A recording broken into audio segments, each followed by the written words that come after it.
உங்ககிட்ட ஒரு super good news சொல்லட்டுமா? உங்க வாழ்க்கையோட மொத்த நன்மைகளையும் பல மடங்கு அதிகமாகறதுக்கு அல்லாஹ் ஒரு கோல்டன் சான்ஸ் கொடுத்திருக்கான். அதுதான் ஷாபான் மாசம். நம்ம எல்லோருமே ரமலான் வரதுக்காக வெயிட் பண்ணிட்டு இருப்போம். ஆனா நம்முடைய அமல்கள் எல்லாமே அல்லாஹ் கிட்ட ஸ்பெஷல் ரிப்போர்ட்டா போறது இந்த மாசத்துல தான். உங்களுக்கு தெரியுமா? அது மட்டும் இல்லாம ஷாபான் மாசத்துல நபிகள் நாயகம் ஸல்லல்லாஹு அலைஹி வஸல்லம் அவங்க செஞ்ச அமல்களையும் இந்த வீடியோல பார்க்கலாம். நபி ஸல்லல்லாஹு அலைஹி வஸல்லம் அவங்க ரமலானுக்கு அடுத்ததா ஷாபான் மாசத்துல அதிகமா நோன்பு வச்சாங்க. இத பார்த்த ஒரு சஹாபி, ஏன் இங்க அதிகமா நோன்பு ஷாபான் மாசத்துல மட்டும் வைக்கிறீங்கன்னு அப்படின்னு கேட்கும்போது நபி ஸல்லல்லாஹு அலைஹி வஸல்லம் என்ன சொல்றாங்கன்னா, அல்லாஹ் ஷாபான் மாசத்துல தான் நம்முடைய அமல்களை உயர்த்துறான். சோ அந்த டைம்ல நான் ஒரு நோன்பாளியா இருக்க விரும்புறேன் அப்படின்னு சொல்றாரு. சோ அதிகமா நம்ம நோன்பு வைக்கணும். அதாவது திங்கள், வியாழன், அப்புறம் இந்த மாசத்துல வர 13, 14, 15 இந்த டைமிங்ல அதிகமா நோன்பு வைக்கிறதுக்கு நம்ம இன்ஷால்லா ட்ரை பண்ணணும்.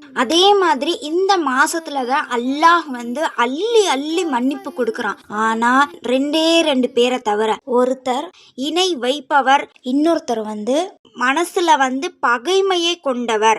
சோ யார் மேலையும் கோபமோ பகையோ வச்சுக்காதீங்க. அவங்க எனக்கு துரோகம் செஞ்சுட்டாங்க, சோ அதனால நான் பேச மாட்டேன் அப்படின்னு இருக்கிற அந்த ஈகோவை இன்னைக்கே தூக்கி போடுங்க. ஏன்னா நீங்க மத்தவங்களை மன்னிச்சாதான் அல்லாஹ் உங்களை மன்னிப்பான். சோ அதிகமா நோன்பு வைங்க. ஏன்னா ரமலானுக்கு முன்னாடி இது நமக்கான சிறந்த ஒரு பிராக்டிஸ். அது மட்டும் இல்லாம அதிகமா குர்ஆன் ஓதுங்க. ரமலான் வரட்டும் அப்படின்னு சொல்லி வெயிட் பண்ணாதீங்க. அதிகமா இஸ்திக்ஃபார், அஸ்தகுஃபிருல்லாஹ்னு சொல்லிக்கிட்டே இருங்க. யா அல்லாஹ் என் பாவங்களை மன்னிச்சிடுன்னு மனமுருகி பாவ மன்னிப்பு தடுங்க.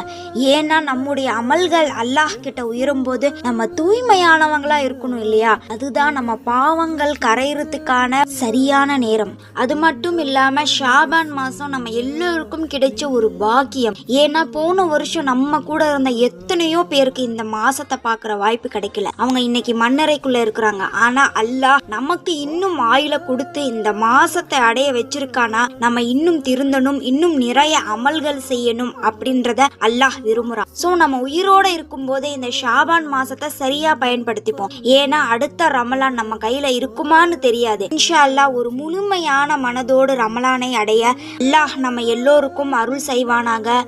அஸ்ஸலாமு அலைக்கும் வரஹ்மத்துல்லாஹி வபரகாத்துஹு. ولحفظ كتاب الله من أول بسم